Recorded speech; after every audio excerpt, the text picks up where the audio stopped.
Quelle est la différence entre ce gay et ce gay? Le premier est un footballeur qui se nomme Idrissa Gana Gueye, qui est d'origine sénégalaise et qui évolue au poste de milieu de terrain au Paris Saint-Germain. Absent surprise du match à Montpellier samedi 14 mai en Ligue 1, le milieu du PSG n'a pas voulu jouer avec un maillot au flocage arc-en-ciel pour la journée de lutte contre l'homophobie et en soutien à la communauté LGBTQ+. La deuxième personne est un illustre inconnu, a priori gay, et fier d'être à la Gay Pride, la marche des fiertés. Gana Gueye aussi est fier de ne pas avoir représenté la LGBT compagnie. Idrissa Gueye n'était pas dans le groupe pour des raisons individuelles et personnelles, a ainsi fait savoir le PSG. Cette décision lui appartient. Le PSG a toujours tenu à combattre toute forme de discrimination et l'a de nouveau fait ce week-end. Et évidemment, les réseaux sociaux et les médias se sont enflammés, accusant au passage Idrissa Gueye d'homophobie. L'ex-candidate à la présidentielle Valérie Pécresse a demandé au PSG des sanctions contre son milieu de terrain. Gay Pride versus Gay Pride. Terra Femina, un homme trans enceint dans une pub Calvin Klein fait bondir les réacs. Zoomons sur la photo. À droite, on a une femme, à deux genres femme ou non binaire, on ne sait pas. Et à gauche, je sais pas, je comprends plus. C'est quoi un réac? Un réac, c'est un réactionnaire qui est réfractaire au changement et au progressisme imposé par cette société qui n'a plus de repères. Un homme peut devenir une femme peut devenir un homme, un dragon peut devenir une mouche, etc., etc. Donc c'est un homme qui était une femme auparavant, mais il n'a pas fait sa transition jusqu'au bout. Il y a des résidus de femme, puisqu'il a pu être enceint. Cette femme a pu être enceinte car forcément c'est une femme et ce n'est pas un homme. Sinon, moi aujourd'hui, je suis de sexe et de genre masculin. Si je veux tomber enceint, ça ne marche pas. Et même si je fais une transition. Dans cet exemple, la personne veut le beurre et l'argent du beurre. Elle souhaite à la fois les avantages du sexe masculin et ceux du sexe féminin. Et oui, malheureusement pour vous, je ne différencie pas le genre et le sexe. Je suis un réac. Vous avez certainement entendu parler de cette tuerie du samedi 14 mai. Cet acte abominable a été orchestré par Peyton Gendron, un suprémaciste blanc. Le tueur a donné la mort à 10 personnes dans un supermarché, la plupart étaient d'origine afro-américaine. Ce qu'on sait moins, c'est qu'il portait un symbole néo-nazi sur sa poitrine. Ici, on voit un soleil noir. Vous pouvez le vérifier assez facilement sur Wikipédia ou ailleurs. Le soleil noir est un symbole du mysticisme nazi, usage par les nazis et les néo-nazis. TF1 Info fait un article dessus. Le tueur présumé de Buffalo s'est-il référé au régiment ukrainien Azov. Pour les gens qui ne le savent pas, le régiment Azov, qui est un bataillon de l'armée ukrainienne, utilise ce symbole néo-nazi au quotidien. Et ils adhèrent également grandement aux théories néo-nazies.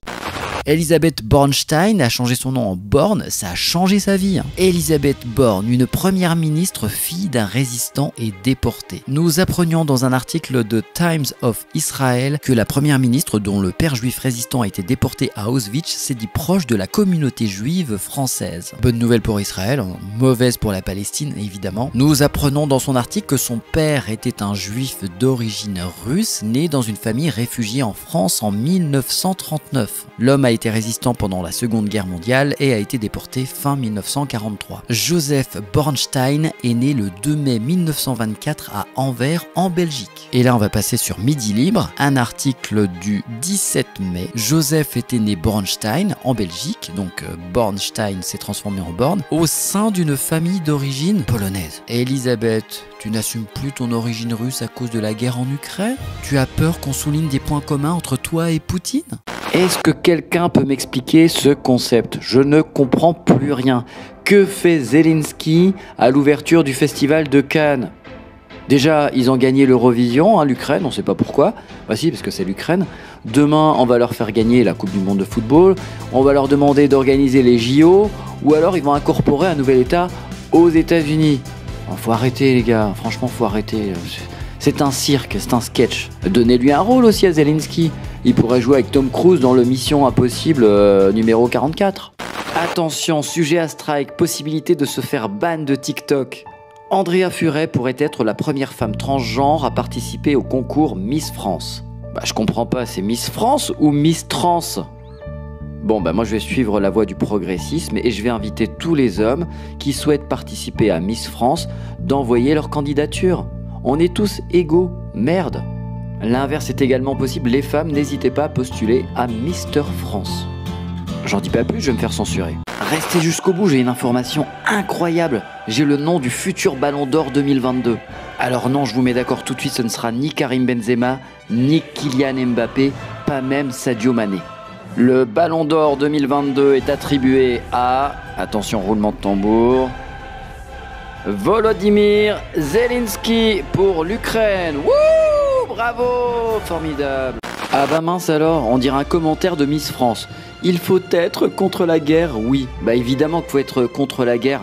Et comme je le dis très souvent dans plusieurs TikTok, ce sont les civils, les citoyens qui sont en première ligne. Je vais me permettre de te corriger sans animosité. Il faut être contre les guerres et non contre la guerre en Ukraine, qui n'est pas l'unique conflit sur la planète. Regarde par exemple cette infographie de 2021.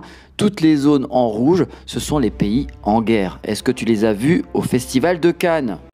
Ça y est, c'est officiel, on sait où jouera Kylian Mbappé la saison prochaine. Real Madrid, Paris Saint-Germain, Real Madrid, Liverpool, point d'interrogation. Et bien surprise, ça ne sera aucune de ces destinations. L'information a été révélée par son nouvel agent qui se fait appeler VZ. Celui-ci sera également coach, président et arbitre pour sa nouvelle équipe. Kylian Mbappé avait besoin d'un nouveau challenge, il a donc choisi de jouer pour le Dynamo Kiev. Celui-ci en avait marre de ses partenaires du Paris Saint-Germain qui étaient toujours trop tendres. Dans sa nouvelle équipe de Kiev, il y aura également des joueurs issus du bataillon Azov. Pas de doute, ceux-ci seront combatifs et n'auront aucune pitié pour l'ennemi. Bonne chance à toi pour ce nouveau challenge, Kylian.